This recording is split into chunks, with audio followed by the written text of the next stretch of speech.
Can you cover the dinner bill? You can't get this dish just anywhere. That's what my mother-in-law says as she charges an amount like that of a fancy restaurant. But the food in question was just everyday home cooking used for a work photo shoot. I was left speechless. I didn't want to deal with this kind of in-law family, but one problem after another kept coming. My name is Catherine Parker. I'm 29 and work at a publishing company, chasing the latest trends every day with my husband Bob, who is a fashion magazine editor. We met during a work interview when I was assigned to feature popular hair salons. I visited the top-rated ones based on online reviews for interviews. The most highly recommended was a certain salon where my husband worked. The skills of the hairstylists were impressive, and it made sense why they were so popular. All the staff were pleasant, and the treatment felt like it was over in no time. I loved the salon so much that I decided to get my haircut there even after the feature was finished. During the interview, the stylist who answered most enthusiastically was my husband Bob. We both found out we loved indie films and got excited, promising to go watch one together. That's how our relationship started, and within about a year, we considered getting married. But little did we know there were significant issues with Bob's family. Not just for us as a couple, but even my family got dragged into it when we went to greet Bob's family. I found out for the first time that Bob's mother was a fairly well-known cooking influencer. Her YouTube videos, teaching old-fashioned home cooking recipes in a simple way for young people, had gone viral. Viewers seemed to love watching the graceful middle-aged mother-in-law happily teaching her young, inexperienced assistant. The comment section was filled with praises like, "I wished my mother-in-law was like her, and this is way more helpful than imitating my nagging real mom." Not knowing who she was hurt her pride. "Even though you're in editing, you don't know about me. You really should keep up." She looked annoyed, and I panicked. I was worried that I had upset my mother-in-law, but after sincerely apologizing, she was sweet for the rest of our visit. I felt relieved. My mother-in-law even encouraged our marriage, and I thought there wouldn't be any mother-in-law issues. But my father-in-law seemed more difficult. He just sat silently sipping his tea, and when he finally did speak, he had concerning things to say. "You might want to think more about marriage." We were puzzled. What could be the issue?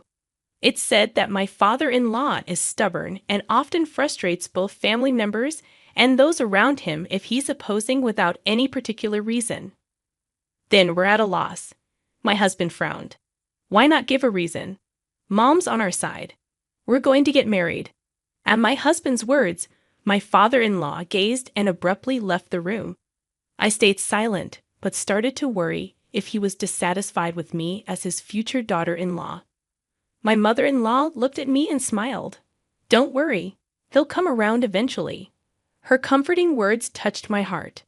My husband also looked at my mother-in-law with trusting eyes. It was clear that in this family, only my father-in-law was the odd one out. I know it's hard with Dad opposing us, but we'll try our best to get his approval. My husband repeatedly assured me that there wasn't any issue. Catherine is the one I chose. Dad has no right to interfere. I felt reassured by my husband's words. From then on, my husband and my mother-in-law persistently tried to persuade my father-in-law. During this, my husband shared something with me. Dad suddenly said he wanted to talk without Mom around, probably because he knew she'd side with Catherine. That's kind of petty. I felt the same way at that time. But it turned out my father-in-law had a completely different reason. Finally, my husband declared that if this marriage didn't go through, he would remain single for the rest of his life. Only then did my father-in-law relent, and so we made it to our wedding day. Our new home was in an apartment just nearby my in-laws' house, an apartment my father-in-law owned. We were filled with happiness. I resolved to do my best to get along with my in-laws and be a good wife. One weekend, my in-laws came to visit. Regarding our marriage, there's another piece of happy news. Actually, I'm going to be producing a new restaurant. I genuinely admired my mother-in-law's talent. My husband was grinning with joy. I continued the conversation, but for some reason, my father-in-law wore a frown, really putting a damper on the mood. "Don't you approve? It's not fair to your wife if you don't." I blurted out to my father-in-law.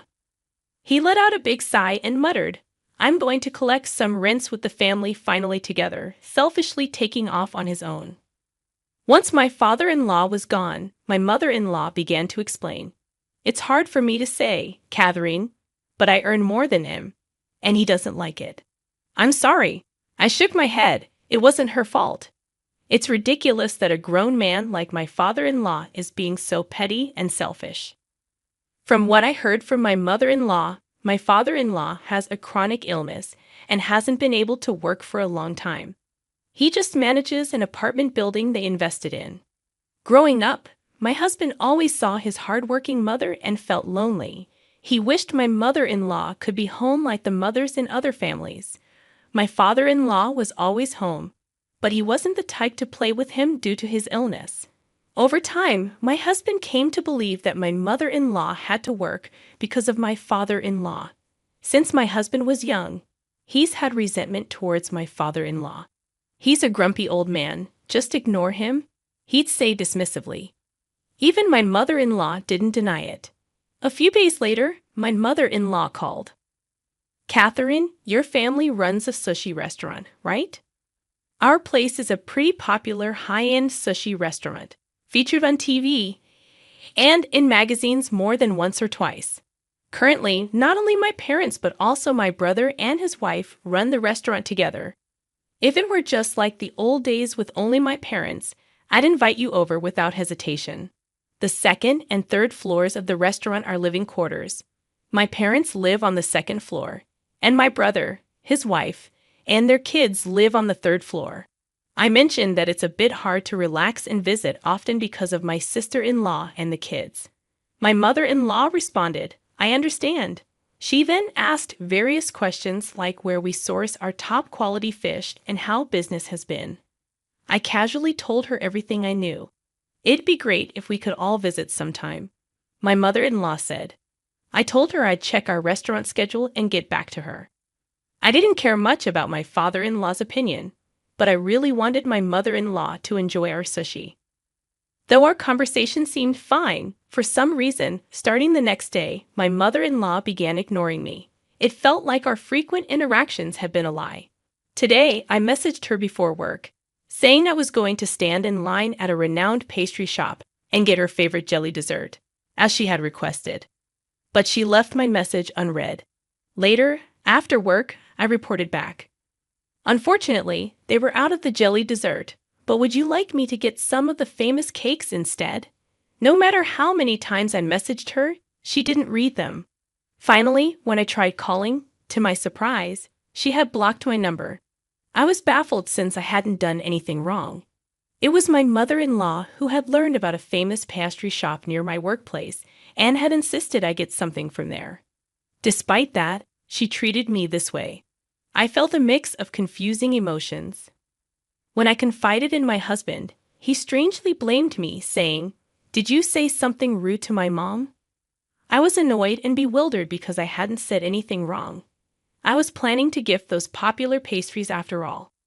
We've always been indebted to them, and I genuinely wanted to please my mother-in-law. I worked hard to do so. When I got upset at my husband's harsh words, he began to suggest that maybe I was the one in the wrong. As I stayed silent, not understanding what he meant, my husband bitterly repeated what he'd heard from his mother. I told my mother-in-law that she's just an amateur with a tad bit of knowledge about cooking. She wouldn't recognize good sushi if she had it. She shouldn't even come to our restaurant. Apparently, I was accused of speaking ill about my mother-in-law.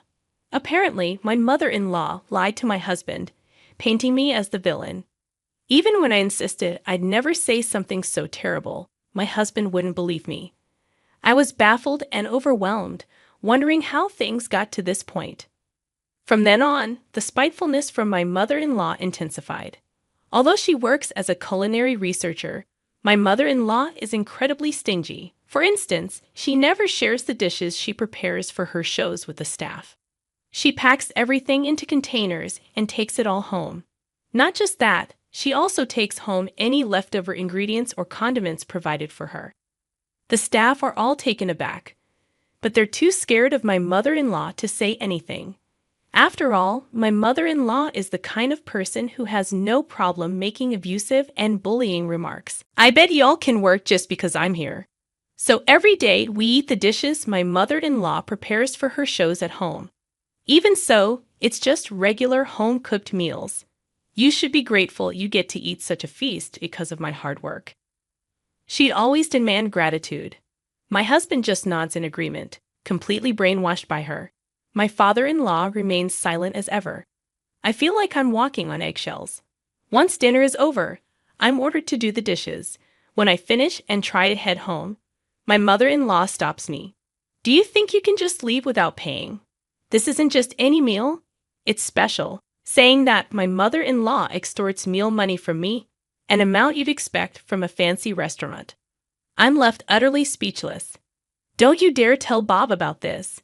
My mother-in-law always insists that I keep this secret. I wish I could just cook for myself, but my clueless husband is always in a good mood, eating my mother-in-law's meals. She makes a mean home-cooked meal, he'd say with a satisfied look on his face. It seemed he thought that since I was working and my mother-in-law was cooking, I should be grateful for having one less chore to worry about. You should be more thankful to my mom, he'd tell me dead serious. I tried to explain to him how cold my mother-in-law was to me and how I didn't want to go to their place for meals, but he never got it. The stress was piling up, leading to constant migraines for me. Then a terrifying fact came to light. Right in front of my family's sushi place, my mother-in-law planned to open her own seafood restaurant. Of all places, why right in front of our restaurant? My mother-in-law seemed quite proud of her decision. After all, isn't this a neighborhood where even Catherine's family seems to be doing well? I bet I can do even better. This new seafood joint was aiming for the high-end crowd, the same kind our sushi place served. In other words, she planned to steal all our customers. How audacious! She had previously grilled me on our customer base, suppliers, and how well we were doing. Clearly, her intention from the start was to put us out of business. My parents confronted me, asking what on earth is going on. How could she plan to open a seafood restaurant, especially right before us? They said if someone in the family is opening a place near our store, the least they could do is give us a heads up or some sort of courtesy call. Indeed, they were right. However, I wasn't informed about any of this by my mother-in-law. Moreover, my father, with a bitter expression, said, "That's not the only thing." Can you believe it? My mother-in-law contacted our sushi restaurant supplier and managed to get a contract for her own restaurant. But what's even more audacious is that she requested the seafood restaurant's purchased goods to be billed to our sushi place. I was floored. Is your husband's mother-in-law trying to ruin us? Distraught, I buried my face in my hands. Just then, the doorbell rang. When I opened the door, my father-in-law was standing there. "I hope it's okay to come by," he said. "When I asked about the sushi place, they told me to find you here." Seeing my father-in-law unexpectedly made me nervous, but noticing my tense expression, my father-in-law said, "Catherine, I'm really sorry about everything." My father-in-law apologized sincerely. There wasn't a hint of the usual gruff demeanor I had come to expect from him. I was taken aback as my father-in-law began to share his story, starting with an apology for his consistent rude behavior. He opened up about the feelings he had been holding onto, sharing how he had always been sickly since his youth, making it hard for him to hold down a job. That's when my mother-in-law stepped up to the plate, finding work to support them. He was truly grateful for that. However, as she gained fame, my mother-in-law became consumed by greed.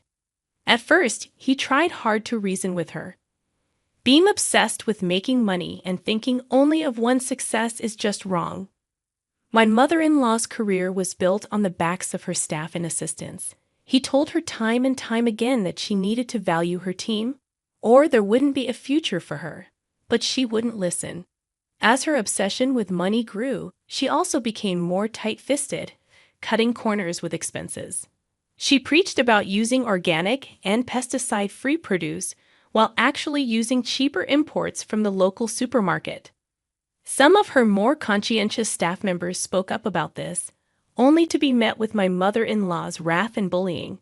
This caused many of them to quit. My mother-in-law grew paranoid, thinking everyone was jealous of her success and out to criticize her. She was particularly harsh on younger women, often making them cry. My father-in-law could easily envision how my mother-in-law might treat any future daughter-in-law, and he was worried for me. That's why he had been hesitant about our marriage at first, knowing I'd be on the receiving end of my mother-in-law's nastiness. He had hoped to make my husband aware of my mother-in-law's true colors over time, but my husband always took my mother-in-law's side, just as I had thought.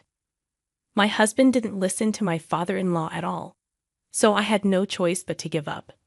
Because he couldn't work, my father-in-law always felt a sense of inferiority and wasn't able to build a strong bond with his son.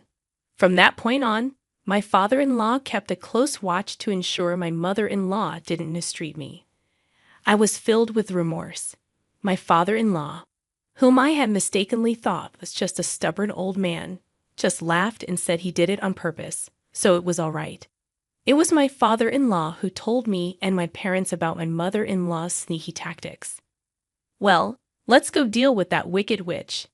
At that time, my oblivious mother-in-law was visiting our sushi restaurant with some relatives. "I'm in a good mood today. Everyone eat up," she ordered, indulging in high-end sushi one after another, treating her relatives to a feast. After making quite a mess, my mother-in-law called my cell. "I'm at your sushi place right now. I forgot my wallet. But you wouldn't charge family, would you? It's a bit awkward, but mother-in-law, we've declined your supply contract." You could hear my mother-in-law gasping on the other end. She seemed stunned that we knew. "We're already at the restaurant. My father-in-law is here too. We've heard everything." My mother-in-law looked back, and there we were, my parents, me, and my father-in-law, standing at the entrance. My mother-in-law put on a defiant face. "Well, we're using the same suppliers, after all, and we're family. It's only right that you cover the cost." She charged us for meals, but when it was her turn, she expected it to be free because we're family.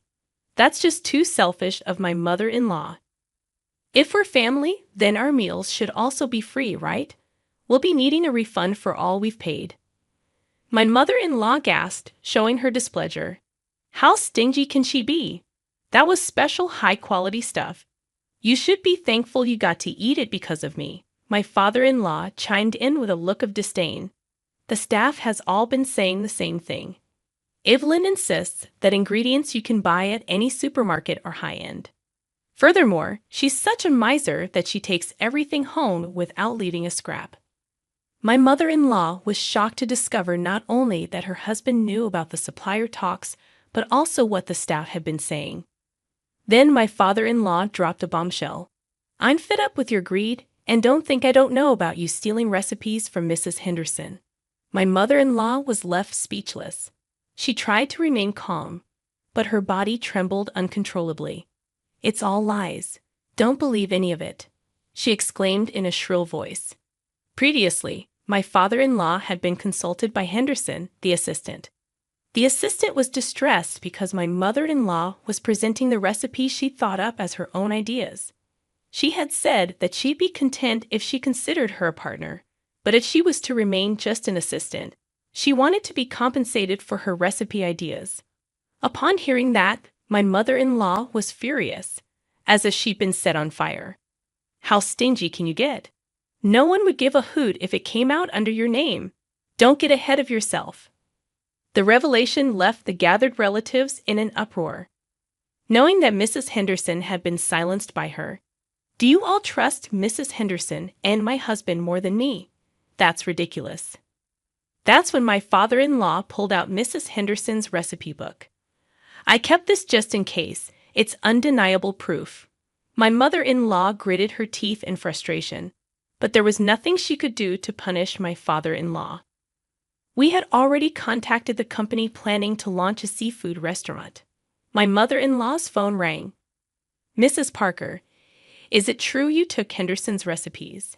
We're going to postpone the seafood restaurant opening." My mother-in-law went pale. You're all so cruel. After all I've done for you, this is how you treat me? It's like you're all ganging up on me. She pretended to be the victim, sitting down on the spot and sobbing loudly. Ignoring her antics, my brother's wife presented the bill. Your meal comes to $982. At that, my mother-in-law threw a fit. Wait a minute. I'm your mother-in-law. My brother's wife just chuckled at her.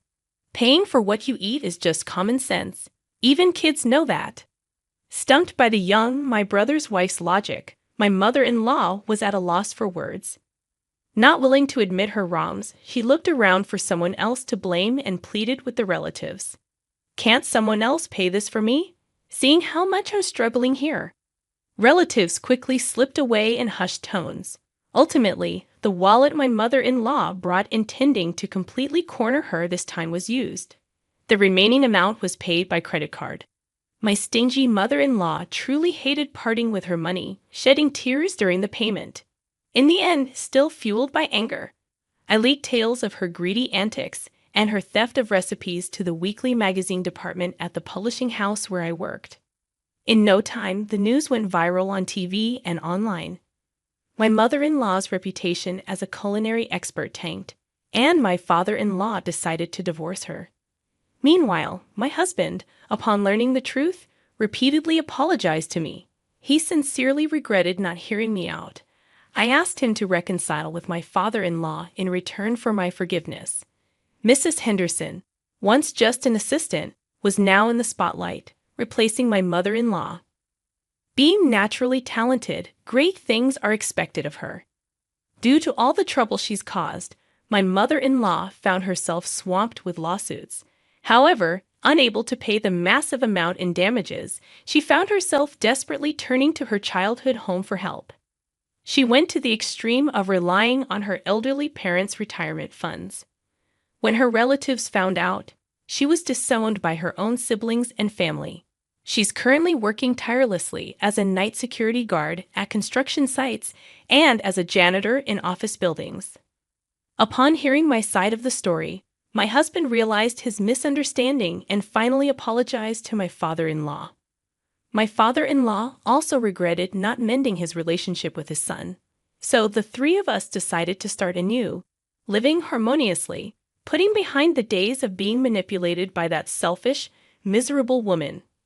From now on, we aim to be a family that genuinely respects each other.